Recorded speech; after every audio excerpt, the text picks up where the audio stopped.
பார்க்க போகிறோம்.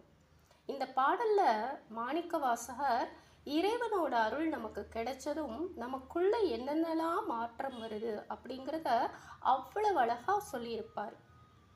அதாவது இறைவனோட அருள் எப்படி நமக்குள்ள வருது அப்படின்னா, வானத்திலிருந்து இறங்கிய பெரிய கங்கையை போல நம்மளோட உள்ளத்துல பாய்ந்து எழுமா.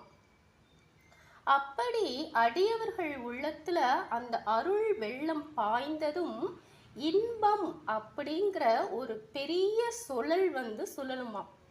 ஆற்றுல எப்படி ஒரு வெள்ளம் வந்தால் ஒரு சுழல் உருவாகுமோ அது மாதிரி அந்த அருள் இருக்குமா. இறைவனோட அருளால் வந்த அந்த சுழல் நமக்குள்ள இருக்கிற பந்தம் பாசம் பற்று அப்படிங்கிற கரையை மோதி இடிச்சு நிலகுலைய செய்யுதாம்.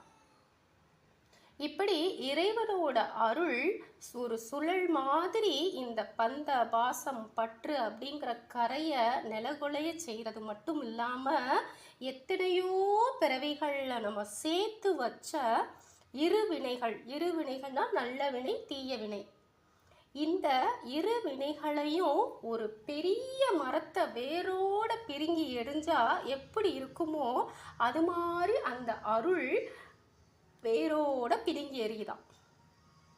அந்த அருள் வெள்ளம் அப்படி வேரோட பிடுங்கி எரிஞ்சதுக்கப்புறம் ஒரு இடத்துல நிற்காம வேகமாக பாயுது. அப்படி பாய்ந்து ஓடி ஓங்கிய பாறையால் சூழப்பட்ட உள்ளம் அப்படிங்கிற குளத்துல நிலை பெறுது. இறைவனோட அருள் நமக்கு வந்ததும் என்னென்னலாம் நடக்குது, நம்மளோட இரு வினைகள் பிடுங்கி எறியப்படுது, நம்மளோட பிறவிக்கு காரணமாக இருக்கிற பந்த பாசத்தை அறுக்குது, அதுக்கப்புறம் நம்ம உள்ளத்துல அந்த அருள் நிலைத்து நிற்குது. இப்படி உள்ளம் என்ற குளத்துல அருள் நிலைத்து நிற்கும் போது அங்க பொறியடக்கம் அப்படிங்கிற தேன் சிந்திர நறுமண மலர்கள் தோன்றுதான். அதாவது பொறியடக்கம்னா 5 புலன்களோட அடக்கம், அதை ஒரு நறுமண மலரோட ஒப்பிட்டு சொல்றாரு. அப்படி தேன் சிந்தும் நறுமண மலர்கள் தோன்றுதான். ஓங்காரம் என்னும் வண்டுகள் அவற்றில் ரிங்காரம் செய்யுதான். எவ்வளவு அழகா சொல்லியிருக்காரு.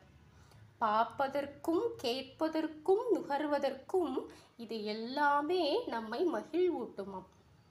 இப்படி அருள் வெள்ளம் மனசுல மேலும் மேலும் பெருகிறதுனால ஒரு பேரின்பம் பெருகிக்கிட்டே போகுது.